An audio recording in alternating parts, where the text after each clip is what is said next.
Bonjour à tous et bienvenue dans une de mes nouvelles vidéos. Alors, aujourd'hui, on va faire de l'histoire un peu secrète. En effet, on procédera aujourd'hui à l'analyse de ce document strictement confidentiel. Que contient donc ce document et quel secret se cache ici? C'est ce qu'on va essayer de découvrir dans ce premier épisode de Secret d'Histoire. Non, coupez ça. Oh là là, j'avais oublié que c'est un format qui existait déjà. Bon, on recommence. C'est ce qu'on va essayer de découvrir dans ce premier épisode de Mystère d'Archives. Mais merde, stoppez-moi ça. Bon, ça existe aussi. Bon, pour faire simple, on appellera ce format secret d'archives. Alors, quel est le sujet de ce document secret? C'est la vieille question du quoi. De quoi s'agit-il?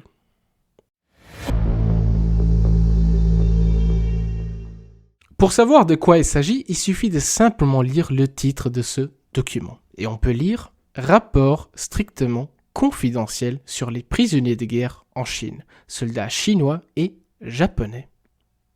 Il s'agit ici donc d'un rapport écrit par quelqu'un pour quelqu'un d'autre. Mais alors, qui a fait quoi, quand et pourquoi? Commençons par le qui.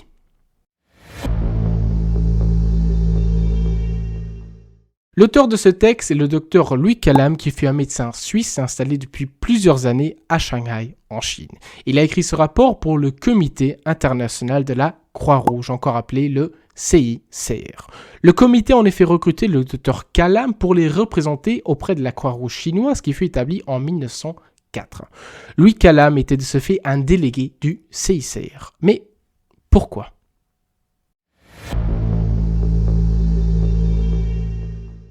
Pour comprendre le pourquoi, il est important de se rappeler ici de ce qu'était et est le Comité international de la Croix-Rouge. Il s'agit ici d'une des plus anciennes et de la plus connue organisation humanitaire créée en 1863. Sa mission est de protéger et porter assistance à certaines catégories de personnes affectées par un conflit armé ou une situation de violence, qu'il s'agisse de civils, de blessés ou de prisonniers de guerre. Ce conflit armé est dans notre cas la seconde guerre sino-japonaise qui verra l'armée impériale japonaise envahir la partie orientale de la Chine. Ce conflit qui perdura jusqu'en 1945 causa un lourd tribut pour la population chinoise. On estime ainsi que 15 millions de civils chinois sont morts et que 100 millions de Chinois furent déplacés vers l'intérieur de la Chine hors des zones de danger. C'est dans ce contexte que fut recruté Louis Calame, qui fut un des 3 délégués pour le CICR en Chine. Il voyagea au sein de cette Chine secouée par la guerre et fit part en 1938 un rapport intitulé « La misère dans le nord de la Chine ». Ici, il décrira les conditions désastreuses, mais expliqua également l'aide immédiate nécessaire dans les hôpitaux chinois. Voici un de ces extraits où il demande un appareil de rayon X que vous pouvez lire si vous le souhaitez. Mais à côté de ce rapport concernant la population civile et l'assistance humanitaire, le docteur Calame rédigea également ce rapport sur les prisonniers de guerre qui ne fut pas rendu public. Envoyé le 17 mars 1939, Louis Calame fit ici part de ses observations concernant les prisonniers de guerre dans les 2 camps, procédant dès lors à l'analyse de ce rapport.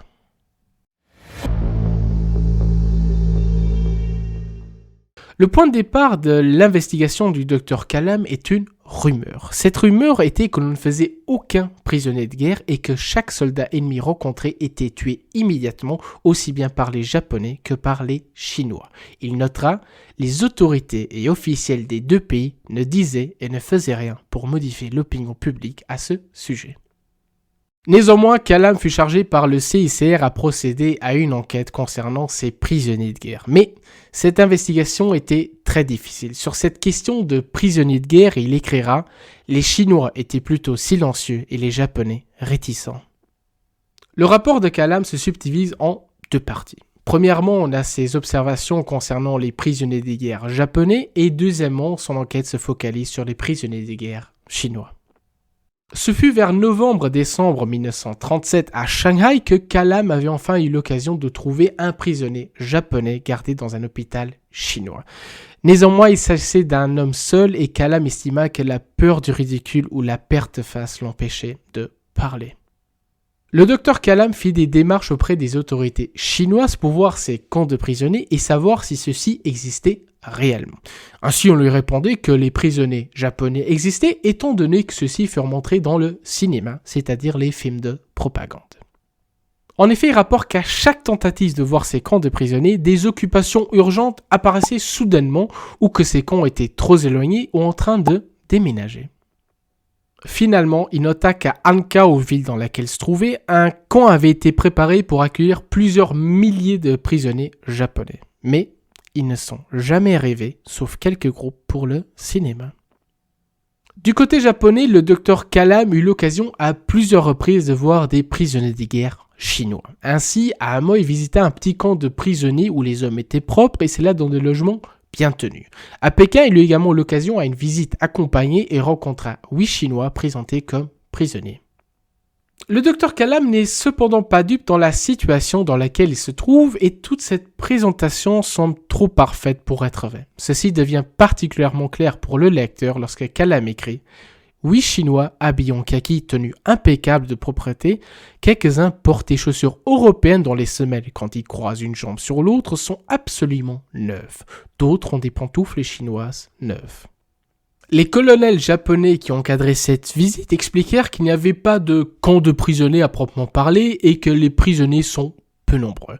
Ils avancent que les prisonniers qu'ils ont sont soit envoyés dans des casernes pour être entraînés pour devenir gardes ou policiers, soit ils sont envoyés au travail sur les chantiers de chemin de fer, par exemple.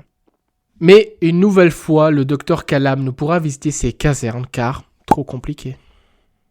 Louis Kalam constata durant cet entretien le bon traitement des prisonniers à qui on a servi des rafraîchissements ou encore des cigarettes. Sur cela, le colonel japonais lui dit « C'est parce qu'ils appartiennent à la même race que nous. Sinon, ce ne serait pas la même chose. » En dehors de ces visites encadrées, le docteur Kalam trouva dans son enquête que 80 prisonniers travaillent à l'usine électrique de la ville.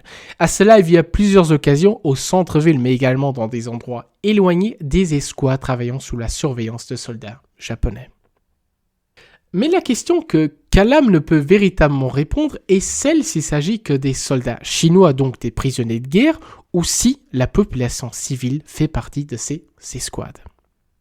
Vers la fin de son rapport, le docteur Kalam fait 2 observations qui sont importantes pour nous. Premièrement, il nota par l'intermédiaire de déclarations concordantes de médecins étrangers que des soldats japonais ont empêché ces mêmes médecins de porter secours aux environ 600 blessés se trouvant aux portes de Pékin. Deuxièmement, il estime que le nombre de soldats chinois prisonniers chez les Japonais n'est pour le moment pas considérable et cela est en partie dû à l'habilité du soldat chinois à se défiler à la barbe de l'ennemi est un point sur lequel les officiers chinois ont un orgueil spécial. Venons-en à notre conclusion.